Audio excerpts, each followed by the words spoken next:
J. Redick, the breaking news. Y'all know who J.J. Redick looks like. Y'all know the team that he's coaching, so I don't even need to show y'all any graphics. I'm going to go ahead and sound off. Slick, I can no longer take the Lakers seriously. Not only can I not take the Lakers seriously, I am viscerally upset with this decision. In life, we have been taught that hard work pays off. We've been taught that there's a process and progress to getting where you want to get to. I started playing football at 8 years old. Played in middle school, played in high school, played in college, played in the NFL.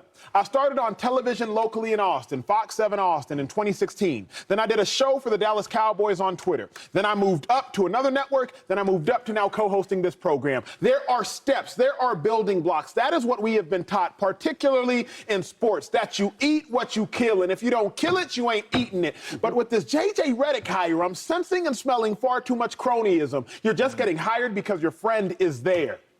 See, we've gotten so numb to a lack of work ethic in society. Remember, even performing arts, our actors and actresses back in the day had to go to the Juilliard Performing Arts School. I remember when Chadwick Boseman tragically passed away, we heard the story of Denzel Washington paying for Chadwick to go to the Oxford Performing Arts School in England. But now you have one viral TikTok video and you starring in a movie. Now you got one podcast with LeBron James for 3 months and you starring in the NBA. I can't take it seriously, 2-5. Like, J.J. Redick has never coached before at any level. Not at kids, not middle school, not high school, not AU at any level. So you want me to believe that a coach who hasn't coached at any level, a coach who hasn't won at the highest level, because in college, Sweet 16, Final Four, Sweet 16, Sweet 16. So you haven't coached at any level, and you haven't won at the highest level, and you want me to believe that you can both coach and win at the highest of high levels. How? It's quite literally irrational. The math has never mathed less in the history of mathing, not mathing. So I can't take it seriously, Slick. You're a basketball expert. You've been watching the game for a long time. I'm upset. I'll talk more later. Can you still take the Lakers seriously? What's your reaction, big dog?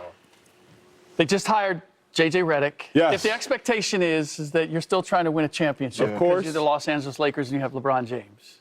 You just hired J.J. Redick, who has never coached a minute. And supposedly we don't know who his coaching staff is going to be. And you haven't come close to winning a championship. So now J.J. Redick is going to be the difference in terms of getting you to where you have not been able to get to for the last 3-4 years. It doesn't make any sense. Now, if you're and all of the reasons that I've heard why, well, he could be that guy. He could be Pat Riley. Pat Riley was already in the organization. He already had a relationship with Jerry West. That doesn't fit. Like, based on what? Because he's coming from the media? That's the only little connective tissue that you have between J.J. Redick and Pat Riley. He could be like Mark Jackson, who had never coached before and coached the Golden State Warriors. Yeah, they won 23 games, Mark Jackson's first year. Are we good with the Lakers winning 23 games this coming season?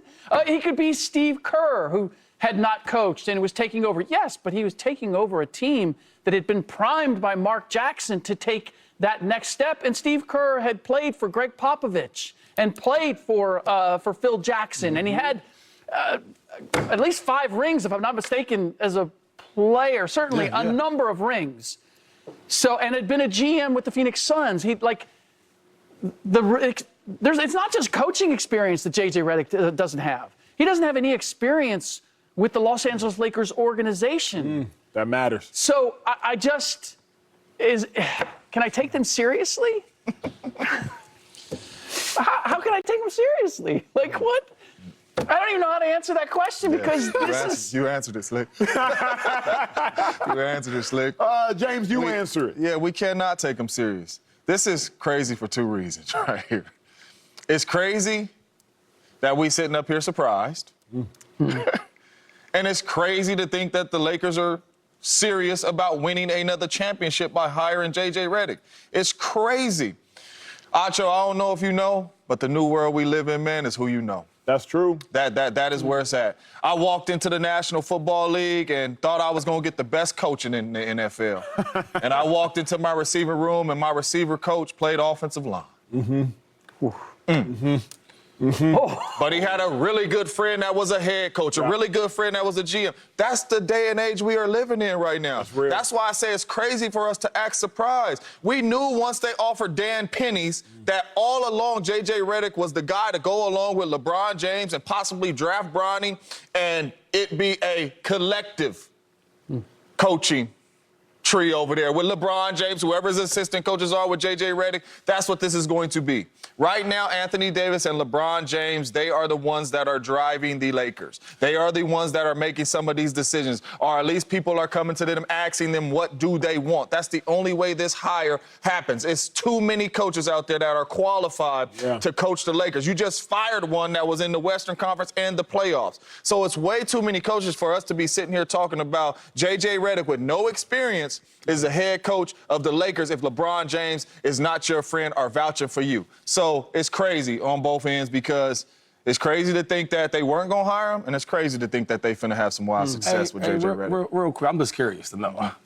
That lineman, that was your coach. No names. You see how I ain't touching No name. I just want to know, like, if you ran like a comeback route or a post corner, So this is would what he try to correct you? This is what I would say. I just want to know, though. He taught paper routes because he did not know. Okay. So all he could teach us is the playbook. Yeah. And I'm like, the plays, right? And I'm like, hey, bro, Richard Sherman in front of me in press coverage. Darrell Reeves, I can't run paper routes against these dudes.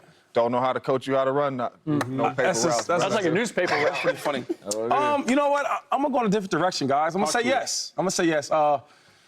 Before I give you the yes, I do want to say I kind of do agree with you guys as far as this. He has no real experience, right? Like, why would you hire him? And it may be because he knows LeBron James or et cetera. He may seem super smart on TV, right? So I get you guys, right? And I was big on, like, there's so many other coaches that are qualified. Like, the Celtics just won a championship. They just did that, right? They couldn't get over the hump. They finally did. A guy like Sam Cassell, who was a hell of a player, who was a champion, right? And as a player, as a champion, as a coach, you go from a winning franchise with the Celtics, right? You take that same thing to the Lakers, right? That's what it's about. What have you done? Your resume. Okay, he's a great player, right? Okay, great leader, great point guard. Okay, a champion as a player, champion as a coach. Like, those things matter. So I would take a guy like that who's a player and as a coach. But I'm going to go another direction and say this. I'm always excited when players get the chance to become coaches. I think that in all sports, there should be more players that are head coaches, more players that are coordinators, and more players in the front office with the GM stuff. I believe in it. So I'm just being optimistic about this. Hopefully, J.J. Redick can pull this thing together. Has a really, really good roster, good team, right? Got some superstars, LeBron James, Anthony Davis. So hopefully they make this thing work. I'm just being optimistic about it. I hear you, Shady. I hear you, because I like when players become coaches, too. But not if you cheat the system. Darvin Ham played ball, if I'm not mistaken. Darvin Ham, actually, there's a picture of him playing against LeBron James. And Darvin Ham still coached on the Bucks bench, and the Bucks ultimately ended up winning a championship in that 2001 season. And Darvin Ham became a head coach. Like, I'm all for players being coaches, but not at the expense of players who become coaches that actually go through the grind. My man had a podcast, y'all. I really hate how, even in society has become so distant to certain things that we're numb to certain things. Yeah. Like, 50 years ago, it would have been wild. And I was like, oh, yeah, that happened. Oh, I'm not surprised. This is wild. He had a podcast, and he is coaching an organization that Phil Jackson once coached, that Pat Riley once coached, one of the greatest, most winningest organizations in the history of the NBA. Prior to 72 hours ago, they were tied for the winningest NBA organization. And J.J. Redick, off a podcast, I'm not saying he won't succeed. He may, but there's no data to support the hire, and there's no data to support success. See, but I don't like that, though. I don't like that approach. I don't like that take. Why? You know what I'm saying? Because, like, I come from a background where everything ain't fair. Yeah, and coach going to treat me different than going to treat you. Sure. Right? And on TV, they might treat you different than they're going to treat me. Sure. That's how it works. And I get it. I guess it's a you got to earn everything. Everything ain't earned, though. But in sports on the field, that's the world we live in, man. I just told my son this 2 weeks ago, right? He in school, his school's almost out, and, you know, one of his classmates is saying, like, basically making fun of him because, you know, the clothes he may wear is nice and expensive, or the stuff he comes from, he think he just got it easy. And I say to my son, right? We're not fair. The other day I was watching the breakdowns of the the NBA draft, all the prospects, right? You got some guys from this school, that school, and all that stuff.